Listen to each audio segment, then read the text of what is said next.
रानीगंज थाना के पंजाबी मोड़ फाड़ी अंतर्गत रानीसर इलाके में रहने वाली दो नाबालिग सहेलियों के रहस्यमय तरीके से लापता होने का मामला सामने आया है।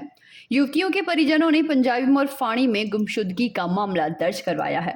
स्थानीय सूत्रों के अनुसार रानीसर राजा काटा मस्जिद के निकट रहने वाले मोहम्मद अहमद अंसारी की 16 वर्षीय पुत्री गुलाफ्सा खातून एवं रानीसर भूटलपाड़ा निवासी मोहम्मद सोहेल की 17 वर्षीय बेटी मुस्कान खातून गुरुवार की सुबह को 10:30 बजे से लापता हो गई हैं।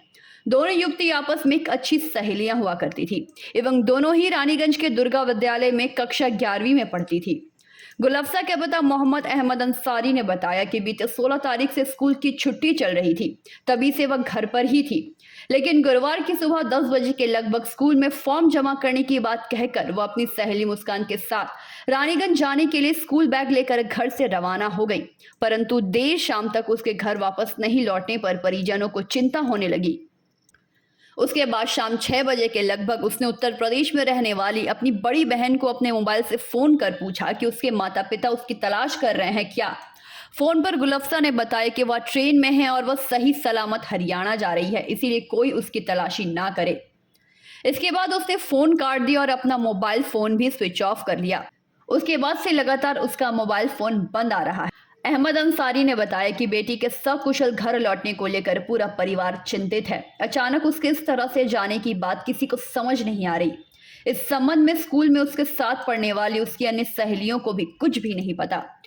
उन्होंने कहा कि घटना को लेकर उन्होंने पंजाबी मोड़ फाड़ी में गुमशुदगी का मामला दर्ज कराया है, साथ ही उसके स्कूल के प्रधानाध्यापक को भी सूचित किया गया है। वहीं मुस्कान के पिता मोहम्मद सोहेल ने भी बताया कि उनकी बेटी भी स्कूल में फॉर्म जमा करने की बात कहकर गुरुवार की सुबह घर से निकली थी, परंतु अब तक घर वापस नहीं लौटी। गुरुवार की देर शाम एक नए नंबर से अपनी मौसी को फोन पर सूचना दी कि वह हरियाणा जा रही है, 1 साल के बाद वापस आएगी। घर वाले उसकी चिंता ना करें। उसके बाद से उसने अब तक दोबारा फोन नहीं किया और जिस नंबर से फोन आया था उस नंबर पर फोन करने पर रिंग तो हो रहा है मगर कोई फोन नहीं उठा रहा।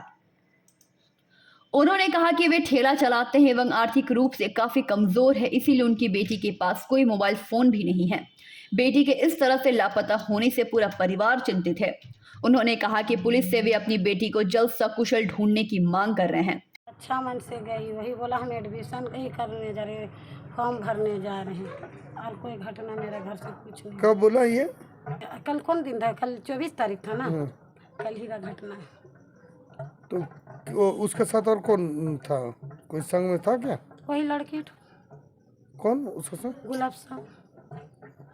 तो थाना में कोई अभियोग किए हैं? शाम को गए थे। हाँ, रिपोर्ट लिखा कर सब दे दिए हैं। कौन सा क्लास में पढ़ती हैं? 11 में। तो ना हम लोग का रिश्तेदारी था, हम सब खोज लिए। अब हमको नहीं समझ में आता है, अब हम कहाँ खोजेंगे? पैसा है जो हम दौड़ दौड़ के उधर उधर जाएं? क्या बोले? साधन भी है तो 5 गो लड़की बोली है। 5 लड़की? हाँ, 3 गो रानीगंज से बोली है, 2 गो यहाँ से बोली है। आपका लड़की का क्या नाम हुआ? मुस्कान खातून। कितना उम्र है उनका? 17। क्या नाम हुआ उनका? क्या बोले? आपका नाम क्या हुआ? जुबेदा खातून। दुर्गा विद्यालय। विद्यालय।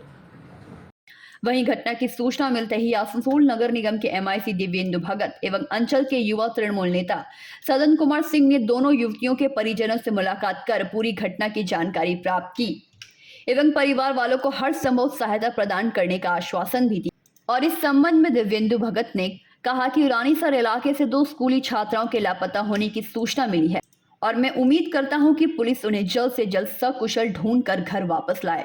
साहब, आज सुन रहे कि इस इलाका जहाँ पर आप आए हैं रानीसर इलाका में कक्षा एकादश की 2 बालिका पिछले 2 दिन से अपने विद्यालय गई थी और घर से लापता है। आज आप उसके परिजन के पास पहुँचे, क्या कहना है आपका इस दिशा में? हम जब यहाँ पर रानीसर इलाका में जब पता चला इस बात का, ये यहाँ का लोगों में बहुत माने कौतूहल है, हलचल है। तब यहाँ पर सुन के हम लोग यहाँ पर आए। आने के बाद उन लोग को परिवार के साथ हम लोग मिलकर हम लोग आश्वासन दिए आप लोग का बगल में हम लोग हैं और स्कूल से 2 बच्ची एक ही दिन में जब मिसिंग हो गया तो ये सुन के मुझे भी ख़राब लगा, और अब पुलिस को हम लोग बोलेंगे कि जल्दी आइडेंटिफिकेशन करके उनको निकालने की कोशिश करें। क्या अनुमान लगा रहे हैं, क्या घटना हो सकती है? देखिए, अब मिसिंग हुआ है वो तो मिलने के बाद ही अनुमान लगेगा ना, और पुलिस इन्वेस्टिगेशन करेंगे उसके बाद ही ना पता चलेगा। पुलिस से बात किए हैं इस संबंध में? आज ये हम लोग बात कर लेंगे। अब गार्जियंस लोग गए थे, उन लोग से हम लोग पूछताछ किए। कल बालिकाएं यहाँ से गायब हुई है और कल ही मिसिंग का डायरी किया गया है। पुलिस की क्या भूमिका है अब तक? तो पुलिस, अब देखिए, अब तो पुलिस तो बताएगा। पुलिस तो आज मैंने पुलिस इन्वेस्टिगेशन में लगे क्योंकि हुए हैं। सरकार आपका, आप प्रशासन पर कितना दबाव दे रहे हैं? और एकदम पुलिस इन्वेस्टिगेशन में लगे हुए हैं, और इतना यहाँ पर बहुत सारा ऐसा घटना घटा है जो रिकवरी पुलिस करके दिए हैं। हाँ, और ये भी रिकवरी हो जाए। रानीगंज से सम्राट दास की रिपोर्ट, PVTV न्यूज़।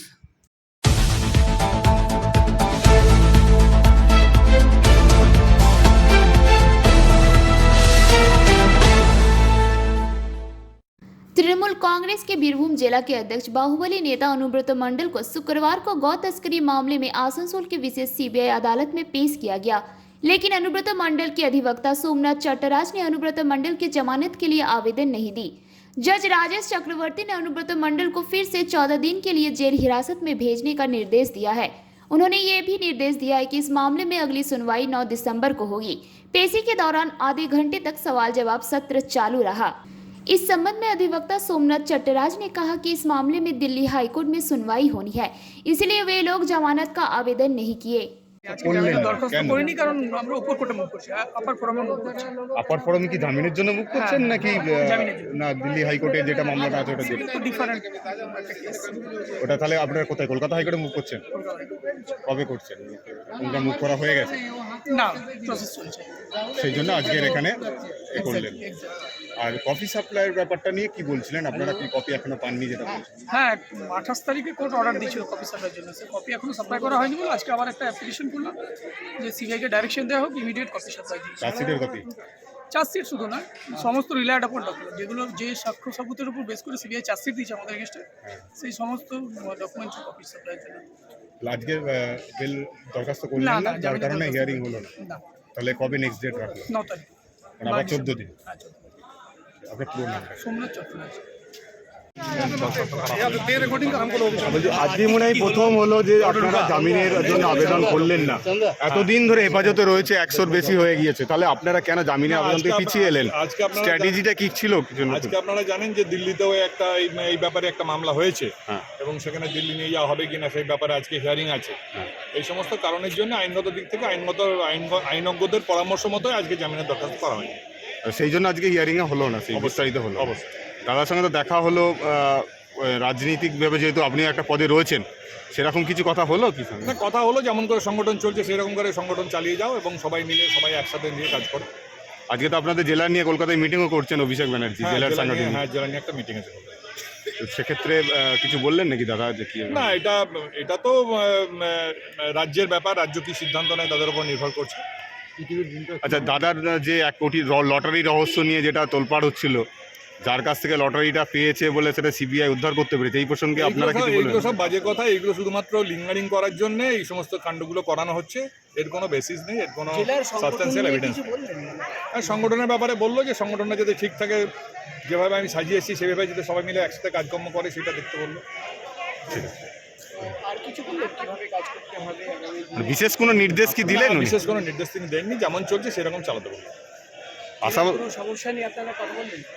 সমস্যা নিয়ে এই কথা হলো যে বিভিন্ন যে এই সুযোগ নিয়ে, যেহেতু অনুব্রত মণ্ডল নেই, সেই সুযোগ নিয়ে কোথাও সুকান্ত আসছে, কোথাও মিঠুন চক্রবর্তী আসছেন, কাজেই সেই ব্যাপারটা নিয়ে আলোচনা হলো। সেখানে আমাদের পাল্টা সভা হবে, যেমন বিগত দিনে হয়েছে সেরকমই হবে। সেটা উনি বললেন করতে? হ্যাঁ, সেটা তো করতে বলেছেন। ঠিক আছে। आसनसोल से संतोष मंडल की रिपोर्ट, PVTV न्यूज़।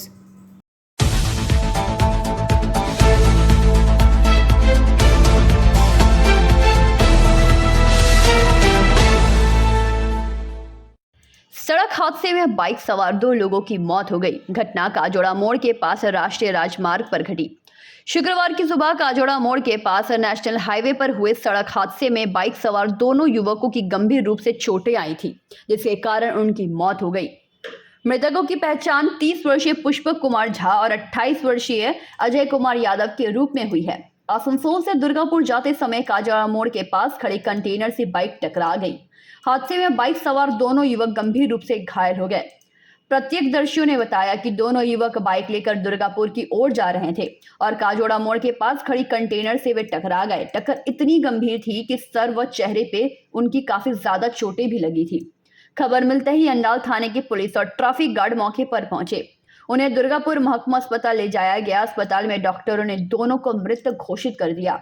बताया जाता है कि मृतक पुष्पक कुमार झा डीएसपी व अजय कुमार यादव दुर्गापुर एनआईटी में कार्यरत थे।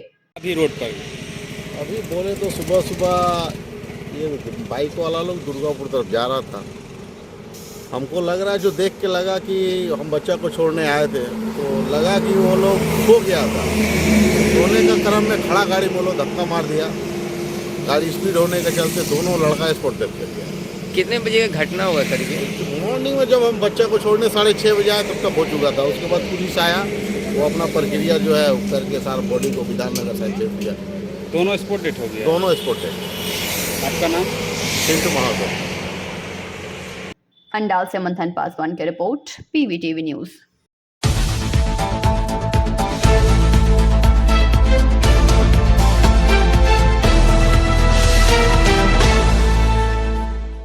भाजपा सीपीएम के दिखाए रास्ते पर चल रही है। कोई भी आंदोलन अगर सीपीएम की तरफ से की जाती है तो उसे देखकर भाजपा भी आंदोलन में उतर जाती है।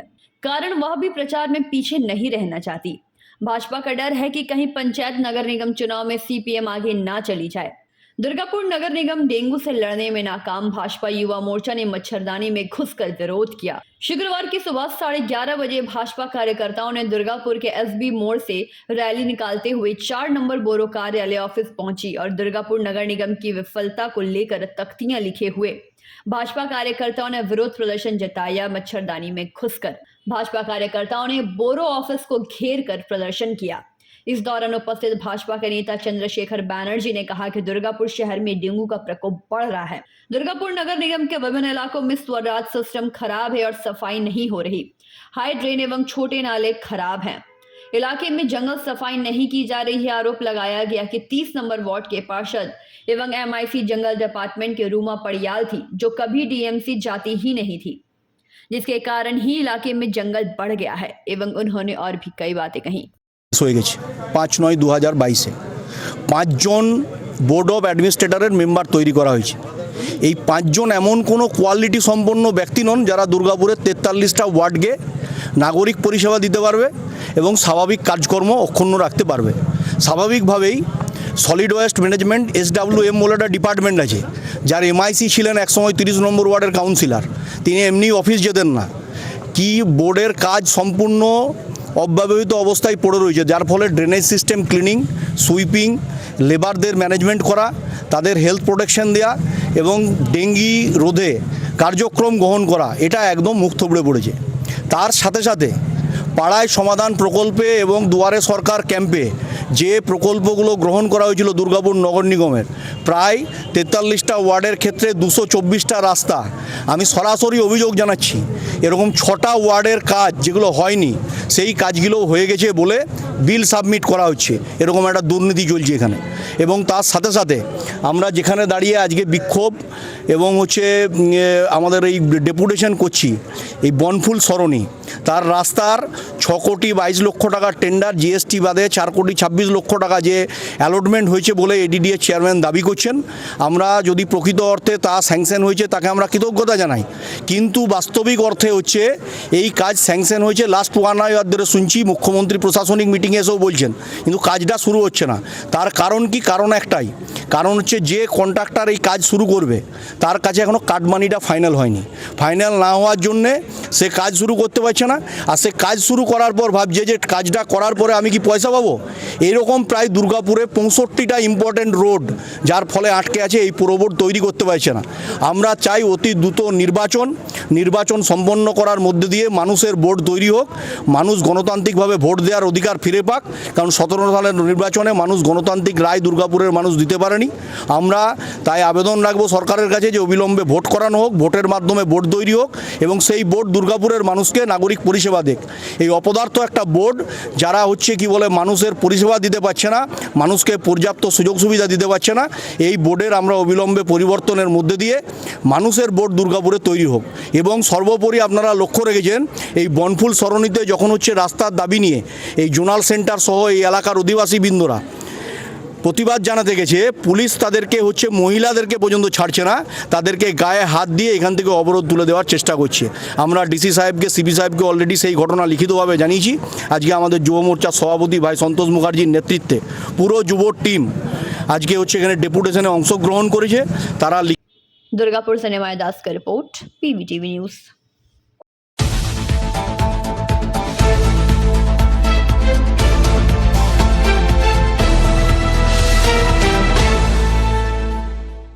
आसनसोल दुर्गापुर पुलिस कमिश्नरेट की ओर से अंडाल थाना में मीट योर ऑफिसर्स कार्यक्रम का आयोजन किया गया और इलाके के लोगों के खोए हुए मोबाइल फोन लौटाए गए। एसीपी अमर अली मुल्ला के शुभ हाथों से मोबाइल फोन सभी को सौंपे गए। मोबाइल फोन लौटाने के बाद एसीपी ने कहा कि अंडाल थाना इलाके के लोगों के खोए हुए मोबाइल फोन वापस कर रही है। उन्होंने बताया कि इस अवसर पर 26 फोन मालिकों को लौटाए गए। इस अवसर पर थाना प्रभारी शांतनु अधिकारी, CID पिंटू साहा, उखड़ा IC नसरीन सुल्ताना तथा अन्य अधिकारीगण मौजूद रहे। मोबाइल फोन वापस मिलने के बाद मोबाइल फोन के असली मालिकों ने पुलिस के प्रति आभार प्रकट किया और धन्यवाद दिया। বিগত কিছুদিন আগেই আমাদের অন্ডাল থানা থেকে 53খানা মোবাইল অলরেডি দেওয়া হয়েছে, আজকেও শুনছি 26টা দেওয়া হয়েছে। এই বিষয়ে কি বলবেন পুলিশের? হ্যাঁ, মানুষের অজান্তেই অসাবধানতাবশত অনেক মোবাইল হারিয়ে যায়, সেগুলো আমরা তার খোঁজার পদ্ধতি আছে, আমরা সেই সব পদ্ধতি কাজে লাগিয়ে আমাদের যে ডিডি টিম আছে, ডিটেকটিভ ডিপার্টমেন্ট আমাদের ADPC, সেই টিমের সাহায্য নিয়ে আমরা এই ফোনগুলো উদ্ধার করেছি এবং সেগুলো আমাদের এই ফোনে যারা অ্যাকচুয়াল ওনার তাদেরকে আমরা ফেরত দিচ্ছি এবং তাদের মুখে হাসি ফোটাতে পারছি। এই হারানোর প্রাপ্তি একটা যে আনন্দ সেটা আমরা দিতে পারছি, এটা আমাদের তরফ থেকেও একটা আনন্দের একটা ভোগ করতে পারছি আমরা। স্যার, এই ফোনগুলোর মধ্যে বেশিরভাগই ফোন স্যার দেখা যাচ্ছে বাইরে থেকে আপনাদের নিয়ে আসতে হচ্ছে। ফোন অনেক সময় এখানে হয়তো হারিয়েছে, বাইরে বিক্রি হয়ে গেছে। সেই আসা যাওয়ার যে একটা খরচা, সেই খরচাটা স্যার কে বেয়ার করছে? না, আসা যাওয়ার খরচা বলতে কিছু কিছু হয়, আমরা ফোনগুলো যখন আমরা উদ্ধার করি তখন বিভিন্নভাবে হয় যে কিছু থানার ফোন হয়তো আমাদের এখানে পেলাম, অন্য থানার ফোন অন্য জায়গায় পেলাম, তো আমাদের পরস্পর মধ্যে কমিউনিকেশন থাকে আমাদের মধ্যে। এই খরচের ব্যাপারটা আসলে তো পুলিশের একটা কাজের মধ্যে পড়ে, এবং সেটা এই খরচের চেয়ে বড় হচ্ছে আমাদের যেটা প্রাপ্তি হচ্ছে সেটার মূল্য অনেকটাই, আনন্দটা যেটা পাচ্ছি। अंडाल से मंथन पासवान की रिपोर्ट, PVTV न्यूज़।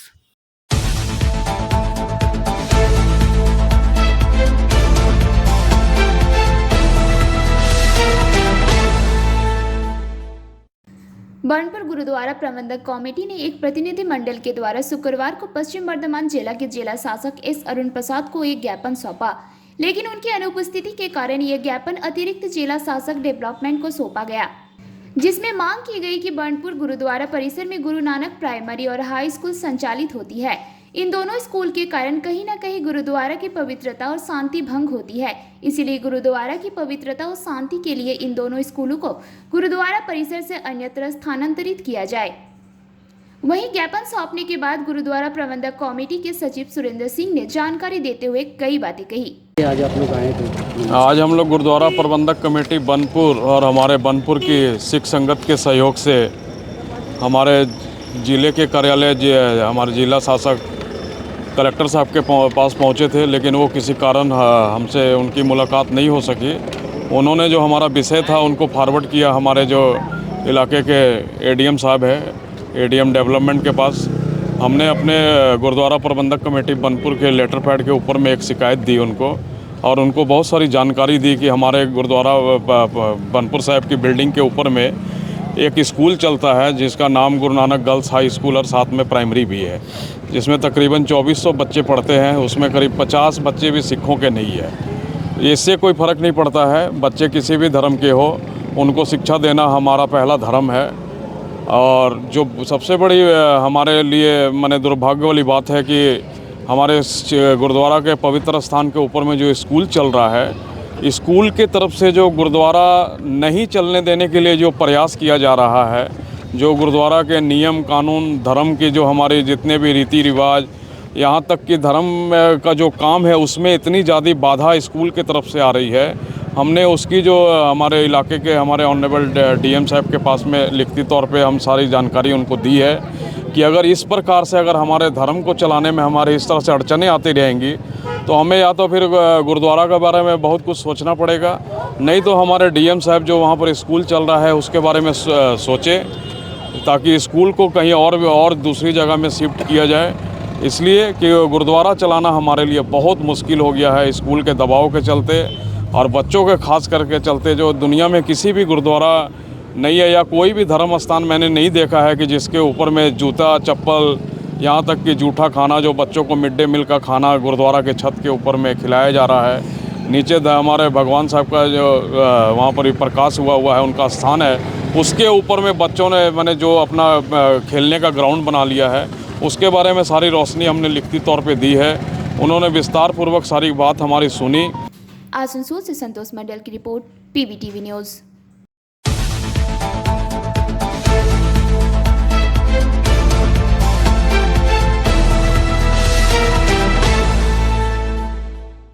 अखिल भारतीय कृषक सभा सीटू अखिल भारतीय कृषि मजदूर संघ ने संयुक्त रूप से शुक्रवार को प्रखंड भूमि एवं भूमि सुधार अधिकारी कार्यालय के सामने 5 सूत्र मांगों को लेकर धरना प्रदर्शन किया।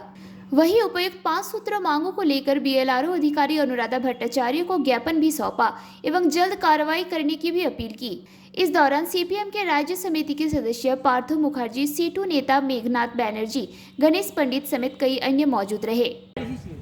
কাল যদি না হয় আমরা বারাবণী থানায় কালকে আমরা বিক্ষোভ দেখাবো। কিভাবে বিক্ষোভ দেখাবো সে কালকে বলা যাবে, কিন্তু আজকে আমরা এটা বলছি যে কালকে এটার একটা আমি বড়বাবুকে অনুরোধ করব যে কালকে যাতে উৎপল মাঝি জয়েন করতে পারে। আপনার যা হস্তক্ষেপ, আমি বাকি কথা বলছি না, আপনি কি কবে চালান, কিভাবে কাজ করেন, কি কি হচ্ছে এলাকায়, আমরা আজকে বিতর্কের জন্য ওই সব বলবো না। আমরা শুধু অনুরোধ করব যে আপনি জয়েন 24 ঘন্টার মধ্যে করান। আমাদের আইনগত যা ব্যাপার সেই ব্যাপার করব। উৎপল মাঝিকে আমরা জয়েন করাবো এই কথাই বলে রাখছি। আজকে যেটুকু দেওয়ার দরকার লোকাল প্রশাসনকে সেভাবে দিচ্ছি। কালকে যদি তার জন্য আইন শৃঙ্খলার অবনতি হয় সেটা পুলিশ বুঝে নেবে। আজকে আমরা এখানেই আমাদের ডেপুটেশনের যে কর্মসূচি সেই কর্মসূচি শেষ করছি। আমরা আশা করব যে থানা কর্তৃপক্ষ এই ল অ্যান্ড অর্ডারের স্বার্থে, আইন শৃঙ্খলার স্বার্থে এই বিষয়টা নিয়ে তারা যা হস্তক্ষেপ সেই হস্তক্ষেপ করবেন। আমি আমার পক্ষ থেকে আমার কথা শেষ করছি এবং আজকে ডেপুটেশনের কর্মসূচি শেষ করছি। কমরেড কল্যাণকে বলবো। सलारपुर से राहुल तिवारी की रिपोर्ट, PBTV न्यूज़।